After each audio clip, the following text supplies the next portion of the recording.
இயேசு கிறிஸ்துவில் பிரியமான சகோதர சகோதரிகளே, இந்த உலகிலே பொறாமைப்படக்கூடிய மனிதர்களை 3 வகைகளாக பார்க்கலாம். ஒன்று, தன்னுடைய எதிரிகளின் வளர்ச்சியை கண்டு பொறாமைப்படக்கூடிய மக்கள். இரண்டாவது, தன்னுடன் வாழக்கூடிய மனிதர்களின் வளர்ச்சியை கண்டு பொறாமைப்படுபவர்கள். மூன்றாவது வகையினர், தன் உடன் பிறந்த அண்ணன், தம்பி, அக்கா, தங்கை இவர்களின் வளர்ச்சியை கண்டு பொறாமைப்படக்கூடிய மக்கள். இதிலே இந்த மூன்றாவது வகையை சார்ந்த மக்களை பற்றி தான் இன்றைய நாளின் முதல் வாசகம் நமக்கு எடுத்துரைக்கிறது. மோயிசன் இறைவனால் அழைக்கப்பட்டு இஸ்ராயல் மக்களை அடிமை நாட்டிலிருந்து வாக்களிக்க நாட்டை நோக்கி வழிநடத்தி வரக்கூடிய அந்த தருணத்திலே ஒவ்வொரு கால இடைவெளிகளிலும் யாவே இறைவன் மோயிசனோடு பேசி சந்திப்பு கூடாரத்திலே அவ்வப்போது இறைவனுடன் உறவாடி மக்களை அழைத்து கொண்டு வரக்கூடிய தருணத்திலே, அந்த நேரத்திலே மோயிசனின் தங்கை மிரியமும் அவரோடு உடன் பயணித்து கொண்டிருந்த ஆரோனும் மோயிசனை கண்டு பொறாமை கொள்ளுகிறார்கள். அவர்கள் பொறாமை கொள்வதற்கு 2 காரணங்களை குறிப்பிடுகிறார்கள். ஒன்று, மோயிசன் எத்தியோப்பிய பெண்ணை மணந்து கொண்டதும், இரண்டாவது, இறைவன் மோயிசனுடன் மட்டுமா பேசினார், நாங்களும் இறைவனின் குரலை கேட்டிருக்கிறோம் என்று மிரியம் தன்னுடைய பொறாமையின் ஆதங்கத்தை வெளிப்படுத்துகிறார். இவ்வாறு இருக்கிற பொழுது யாவே இறைவன் மூவரையும் சந்திப்பு கூடாரத்திற்கு அழைத்து மோயிசனு சார்பாக அவர் பேசி மிரியமுக்கு அவர் தண்டனையும் கொடுக்கிறார். அப்பொழுது ஆரோன் அவரிடத்திலே தன்னுடைய தவற்றை உணர்ந்து மன்னிப்பு கேட்ட பொழுது மோயிசன் அவர்களுக்காக இறைவனிடத்திலே பரிந்து பேசி மன்னிப்பையும் பெற்று தருகிறார்.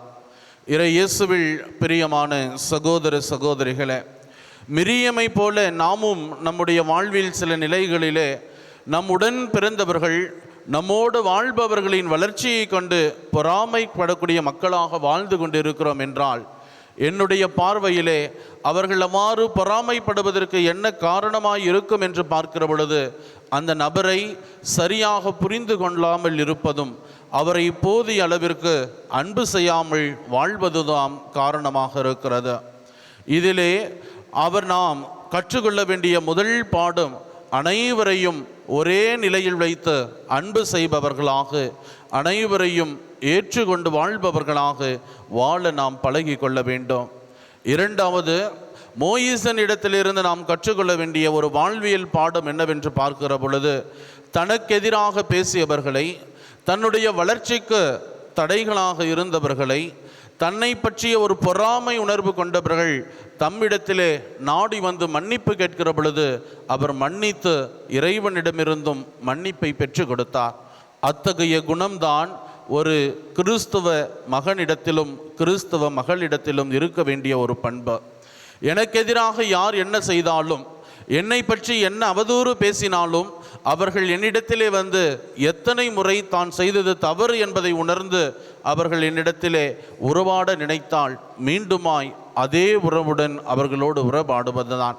இத்தகைய ஒரு நிலைதான் இன்று நம்மிடையே காணாமல் போய் கொண்டிருக்கிறது என்பது ஒரு நிதர்சன உண்மையாக இருக்கிறது. சிந்தித்து பார்ப்போம். நான் வாழ்கிற குடும்பங்களிலே, நான் இருக்கக்கூடிய அன்பியங்களிலே, நான் இருக்கக்கூடிய பங்கிலே நான் மிரியமை போல அடுத்தவர்களின் வளர்ச்சியை கண்டு பொறாமைப்படக்கூடிய மனிதனாக வாழ்ந்து கொண்டிருக்கிறேனா? அல்லது மோயிசனை போல நான் எனக்கு எதிராக யார் என்ன பேசினாலும் அவர்களை மன்னித்து ஏற்றுக்கொள்ளக்கூடிய மனநிலை கொண்ட மகனாக வாழ்ந்து கொண்டிருக்கிறேனா என சிந்திப்போம்.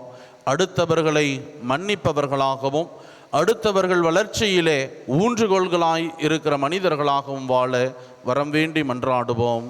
ஆமேன்.